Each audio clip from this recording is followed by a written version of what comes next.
आज आम मंदिर कौन पाई गलु चलतु वीडियो देखिले आपण मैंने भी जानीपारे। आज जेहेतु थिला नुआ बर्फर प्रथम बर्फर आरंभ आम ठाकुर पाखर करुचे। ठाकुर मंदिर से देखो केते सुंदर भाव सजाई, बहुत सुंदर भी मंदिरटा लगुच।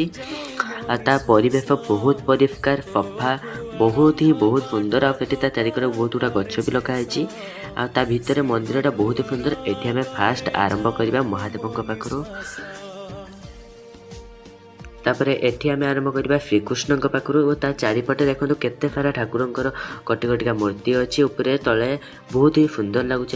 मंदिरटा बहुत परिष्कार और शांत थिला, बहुत ही सुंदर। एटा होची पद्मावती मंदिर। पद्मावती पाखरे एठी माँ सरस्वती को मंदिर अच्छी। ता चारिपटे भी बहुत सारा मंदिर माने ठाकुर अछंती। तापर आमे जिबा माँ तारिणी मंदिर पाखक। तारिणी मंदिर भी बहुत सुंदर होता। यहाँ हूँ माँ तारिणी मंदिर। तारिणी मंदिर भी बहुत सुंदर होती। आपको जब मो वीडियो भल लगे लाइक शेयर सब्सक्राइब करिए।